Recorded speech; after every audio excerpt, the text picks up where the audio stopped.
Sebaik-baik senaman. Kalau yoga, kalau orang nak badminton, kalau orang berenang, duk sembahyang saja sebaik-baik senaman. Kalau dengan buat dengan cara yang betul, macam mana Nabi sembahyang, macam tu kita sembahyang, daripada sudut kesihatan dia nah, sallu kama ra'aitumuni usalli, kata Nabi. Sembahyang, lihat macam mana aku sembahyang, kamu buat macam tu, 1000 macam kebaikan akan sampai kepada kita. Dan orang yang bangkit sembahyang malam ni, satu jaminan daripada Nabi SAW, orang yang bangkit sembahyang malam ni, kehidupan dia di akhirat akan terjamin. Terjamin. Orang yang bangkit sembahyang malam, yang pertamanya dia duduk dalam balai menunggu tu. Kalau kita dah naik flat, ada balai menunggu, balai berlepas tu. Duduk dalam kubur, dalam barzah tu dia dapat kebaikan dah. Kubur dia terang-derang. Nah, tak payah nak masuk elektrik, tak payah nak pasang lampu, tak payah. Dengan sembahyang malam, dia duduk dalam kubur, elok, tenang, elok lah.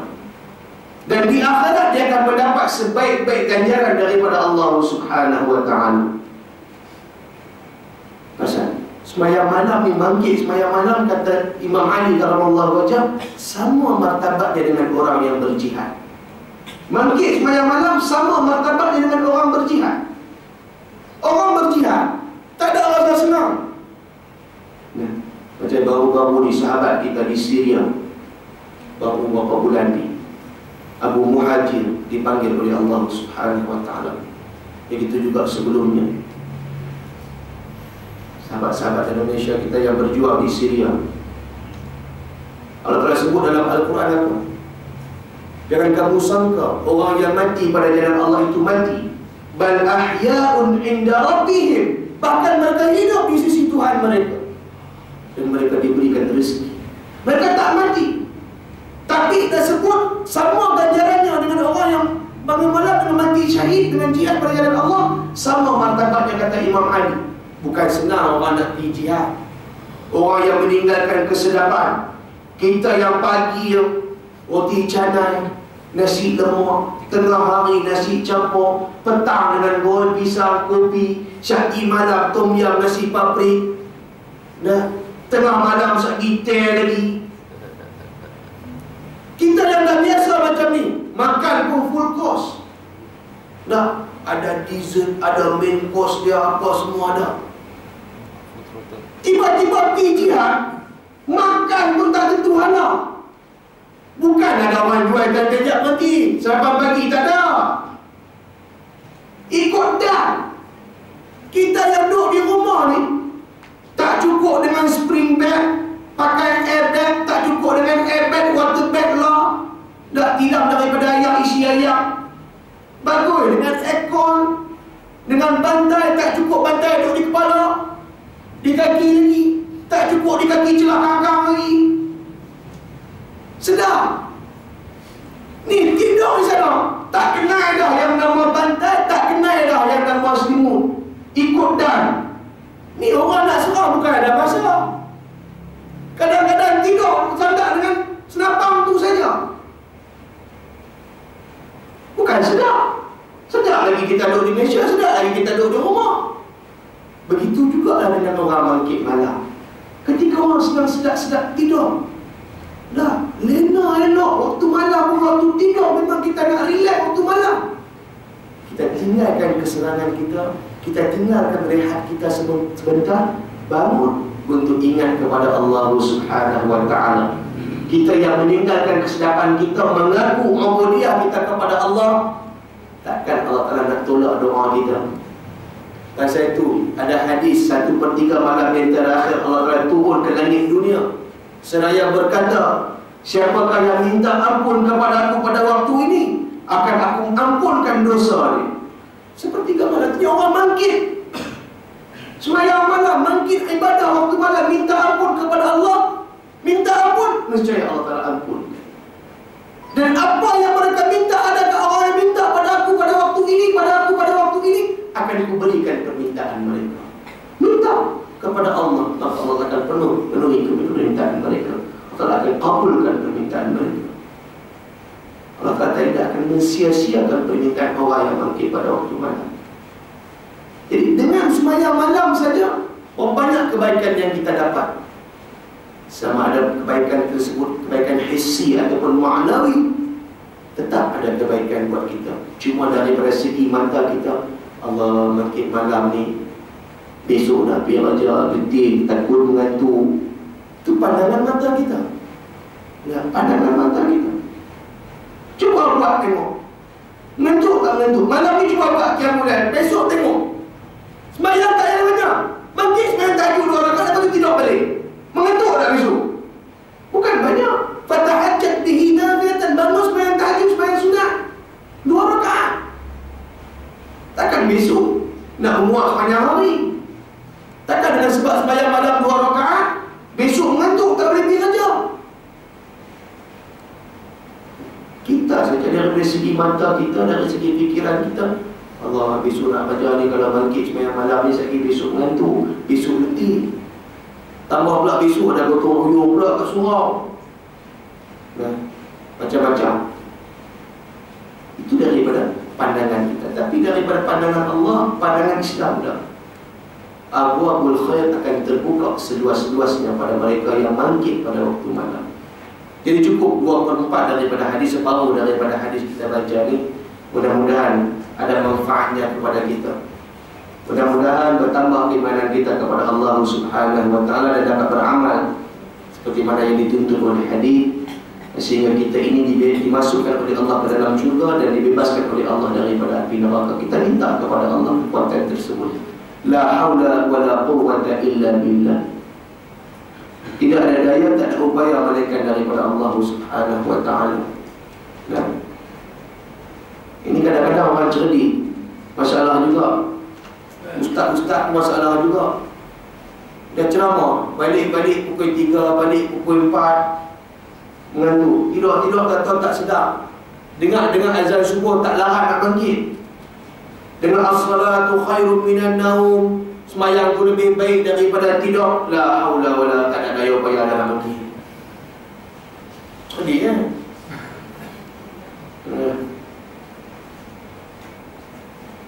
Ya. Ma'asyiral muslimin muslimat, ibu bapak rahimakumullah. Hidup yang sementara ini kita penuhi dengan ibadah kita kepada Allah sesuai dengan penciptaan kita, sesuai dengan sebab kita ini dicipta oleh Allah dan dihantar ke atas muka bumi ini untuk beribadah kepada Allah. Maka jalanilah hidup kita yang sebentar ini dengan ibadah kepada Allah. Jalanilah hidup kita yang sebentar ini dengan mentaati Allah. Jalanilah hidup kita yang sebentar ini dengan meninggalkan kesedapan yang sementara untuk mendapat kesedapan yang kekal abadi. Kita minta kepada Allah kekuatan tersebut. Mudah-mudahan Allah Subhanahu wa ta'ala menjadikan kita orang yang diberikan kekuatan untuk berlaku taat dan orang yang dikurniakan syurga dan dibebaskan daripada api neraka. Allahumma amin. Saya cukup sekadar itu dulu. Yang itu datangnya daripada Allah Subhanahu wa ta'ala. Segala salah dan segala itu atas kelemahan diri saya sendiri. Kita minta ampun kepada Allah Subhanahu wa ta'ala dan minta maaf kepada tuan-tuan ibu-ibu rahimakumullah. Mudah-mudahan kita semua termasuk dalam golongan yang diampuni oleh Allah Subhanahu wa ta'ala. Itu macam biasa, masyarakat muslimin, sebelum saya habisi maghrib ini, sebelum kita sembahyang isya, macam biasa saya datang pada tuan-tuan ibu-ibu rahimakumullah, saya bawa saham-saham akhirat berkenaan dengan Darul Atiq. Masih lagi dalam proses pembinaan masjid di Darul Atiq sebagai tempat belajar dan juga tempat solat kepada para pelajar dan mereka-mereka yang duduk di Darul Atiq, dari kalangan orang gila, ibu-ibu tunggal, anak-anak yatim, anak-anak liar yang tidak mampu dijaga, dan gelandangan-gelandangan yang dihimpun, yang dicari dan dibawa dengan rela hati, sukarela mereka untuk duduk di Darul Atiq. Jadi tempat ibadah mereka ini sedang diubah suai, bukan diubah suai, dibina baru. Jadi memakan belanja yang agak besar. Pasal walaupun duduk dalam Darul Atiq, tapi masjid tersebut dijadikan tempat untuk solat Jumaat, untuk kawasan sekitarnya. Jadi bukan sekadar tempat untuk ibadah semata-mata, tetapi juga merupakan tempat untuk para pelajar belajar tahfiz dalamnya, belajar kitab di dalamnya, dan juga pelajaran untuk ibu-ibu, bapa-bapa. Pada setiap hari Sabtu minggu pertama ada majlis ta'lim akbar yang diwarisi sejak zaman almarhum Ustaz Razali Hasbullah di Darul Mati.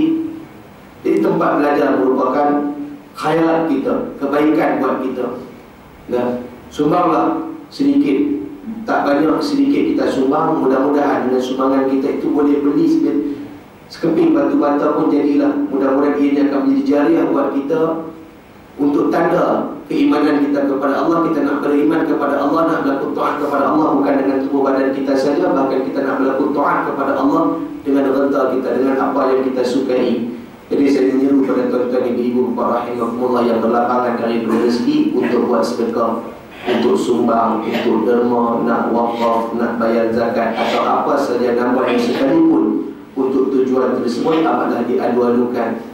Saya yang mewakili pihak Darul Hati mengucapkan ribuan terima kasih atas sumbangan tuan-tuan sebelum ni. Alhamdulillah kita dah berjaya menaikkan yang namanya apa, kubah. Alhamdulillah bila naik kubah, dinding ni naik dah, diri dah, tapi tak lengkap lah. Tak plaster lagi, apa semua, tile pun tak pasang lagi. Tapi sumbangan tuan-tuan itu amatlah diadu-adukan. Mudah-mudahan Allah Subhanahu Wa Taala menggajari sumbangan tuan-tuan itu dengan sebagai ganjaran di dunia dan juga akhirat. Jadi saya kira cukup sekadar itu dulu.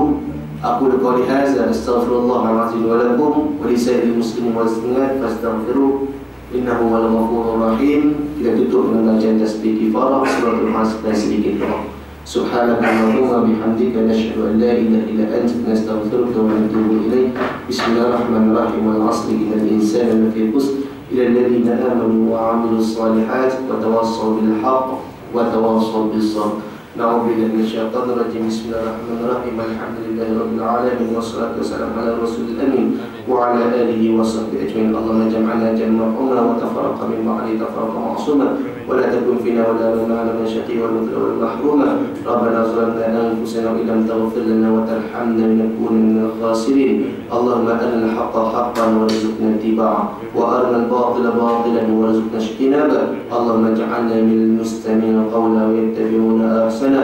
Allahumma ij'alna minal muslimina salama. Allahumma ij'alna minal mu'minina amina. Allahumma ij'alna min ibadikas salihin. Allahumma ij'alna min ibadikal muhsinin. Allahumma ij'alna min ibadikal muttaqin. Allahumma ij'alna min ibadikash syakirin as-sabirin. Allahumma ij'alna min ibadikal najin wal faizin fid dunya wal akhirah. Rabbana hab lana min azwajina wa dhurriyyatina qurrata a'yun waj'alna lil muttaqina imama. Rabbana atina fid dunya hasanah wa fil akhirati hasanah wa qina 'adzaban nar wa qina 'adzaban nar ya rabbi la ajilna minan nar. Wa sallallahu ala sayyidina Muhammadin wa ala alihi wa sahbihi wa sallam. Walhamdulillahi rabbil alamin.